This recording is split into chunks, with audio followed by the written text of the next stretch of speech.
Break के बाद एक बार फिर से आप सभी का स्वागत है। चलिए आगे बढ़ते हैं। एलएसी पर भारत और चीन के बीच तनाव थमने का नाम नहीं ले रहा है। एक बात तो साफ है कि भारत की सेना के पराक्रम से चीनी सेना बखूबी वाकिफ है, तभी तो दुश्मन सेना भारतीय सेना का नाम सुनते ही कांप उठती है, जिसकी बानगी 1967 में भी देखने को मिली थी, जब भारत के वीर जवानों ने चीन को धूल चटा दिया था।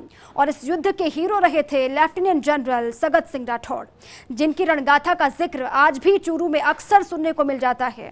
उन्हीं की वीरगाथा को समर्पित ये खास रिपोर्ट आप देखिए।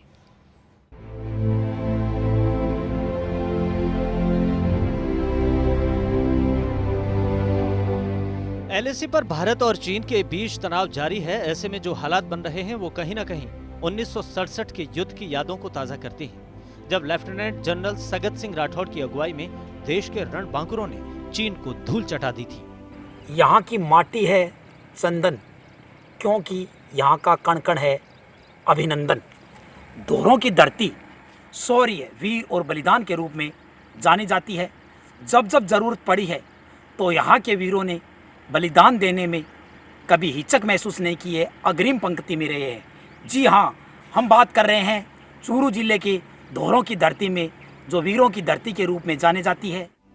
फर्स्ट इंडिया की टीम 1967 के युद्ध के हीरो रहे लेफ्टिनेंट जनरल सगत सिंह राठौड़ के गांव कुसुम देसर पहुंची, जहां 1967 की वीर गाथा के किस्से बच्चे बच्चे की जुबान पर हैं। चाइना युद्ध 1967 के मुख्य hero lieutenant general Sagat Singh ji के घर में है।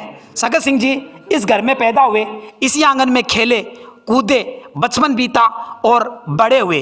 इस घर में भारत के गौरव की वो तस्वीरें लगी हुई है, जिसकी वजह से आज भारत का सर ऊंचा है। इस प्रकार की वीरताओं की वजह से ही आज तिरंगा शान से लहराता है। और इस घर में हमारे साथ उनके भाई हैं, छोटे भाई हैं, और सगत सिंह जी के पिता ब्रजलाल सिंह जी भी सेना में थे। वो यहाँ से बीकानेर पढ़े, हमारे पिताजी के साथ रहे वहीं, और बीकानेर पढ़े लिखे। उसके बाद उन्होंने विश्व फौज में भर्ती हो गए। फौज में भर्ती होने के बाद अंग्रेज निकल गए। उसके बाद ये आर्मी में चले गए। उसके बाद इन्होंने गोवा को सर किया सन 1961 में। गोवा डॉन डिपो गोवा को सर किया पुर्तगालियों को, वहाँ से हिंदुस्तान को झंडा फहराया। उसके बाद सन 1967 में इन्होंने इसका युद्ध लड़ा चाइना का, तो चाइना को सबक सिखाया। वहाँ नाथुल्ला दर्रे को कंट्रोल करके और एक ही दिन में चाइना के छक्का छुड़ा दिए थे। ये नियाजी हैं जो 1971 में उनको मार खुआई थी, और वहाँ उनको गिरफ्तार करके 93,000 आदमियों को वही हम यहाँ साइन कराएं। ये लेफ्टिनेंट जनरल सगत सिंह खड़े, जो 4 कोर कमांडर थे, पूरी कमान वही कर रहे थे जिन्होंने ऐसा काम किया। ये यहाँ से गए हैं देखने के लिए एरिया कि कहाँ से क्या करना है, किधर से लड़ना, क्या करना है, ये सारा सिखा के उन्होंने 31 वार में विजय पाया था। ये वो अपने कमांडर से मिल रहे हैं कि यहाँ क्या करना है, कैसा करना है। सही सीमाओं पर रक्षा के लिए कटिबद्ध रहा है, और सगत सिंह जी को आज बच्चा बच्चा आदर्श मानता है, और सेना में जाने के लिए गांव के लोग आज भी मेहनत करते हैं, और देश को वो गौरव देने के लिए यहाँ का बच्चा बच्चा तैयार है। 1967 में चीन ने भारत को एक तरह से अल्टीमेटम दिया था कि वो सिक्किम की सीमा पर नाथुला और जेलेपला की सीमा चौकियां खाली कर दे। तब भारतीय सेना के कोर मुख्यालय के प्रमुख जनरल बेवूर ने जनरल सगत सिंह को आदेश दिया था कि आप इन चौकियों को खाली कर दीजिए, लेकिन जनरल सगत सिंह इसके लिए तैयार नहीं हुए। जनरल सगत सिंह राठौड़ ने सीमा चौकियों को खाली नहीं करने का तर्क दिया कि नाथुला ऊंचाई पर है और वहां से चीनी क्षेत्र में जो कुछ हो रहा है उस पर नजर रखी जा सकती है। लेकिन दूसरी ओर 27 माउंटेन डिवीजन के जिस जनरल के अधिकार में जेलेपला आता था, वो चौकी खाली कर दी गई। चीन के सैनिकों ने फौरन आगे बढ़कर उस पर कब्जा कर लिया। ये चौकी आज तक चीन के नियंत्रण में है। सदियों में कभी कभी जन्म लेते हैं, और हम सब सौभाग्यशाली व्यक्ति हैं कि हमें ऐसी वीर भूमि के सपूत के गांव में मुझे प्रतिनिधित्व करने का मौका मिला है। आज जनरल सगत सिंह जी की पूरे देश में नहीं, दुनिया में चर्चा है, उनकी वीरता की चर्चा है।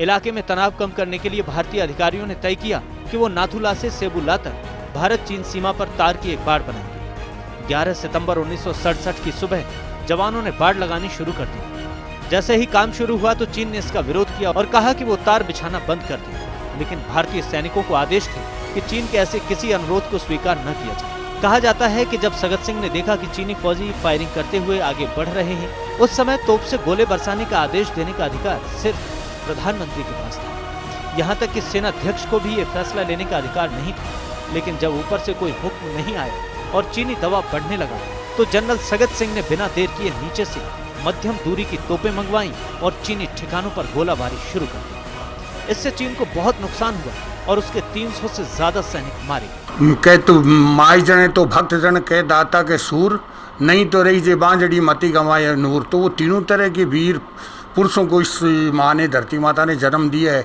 सगत सिंह जी बड़े अद्भुत योद्धा थे। उन्होंने 1900 वो गोवा युद्ध है, 1967 का, 71 का, बहुत युद्ध लड़े हैं। जनरल वीके सिंह ने भी इस बारे में अपनी किताब में लिखा है कि 1962 की लड़ाई के बाद भारतीय सेना के जवानों में चीन की जो दहशत थी, आखिरकार वो 1967 में खत्म हो गई थी। सकत सिंह जैसे वीर को हमेशा याद किया जाएगा और उनकी प्रेरणा से देश में लगातार देश की सुरक्षा होगी और चूरू जिले का हर युवा उनको एक वीर के रूप में याद करता है और उनकी प्रेरणा यही है कि अंतिम सांस तक देश की सरहद की सुरक्षा हम करेंगे। फर्स्ट इंडिया चूरू से संजय प्रजापति।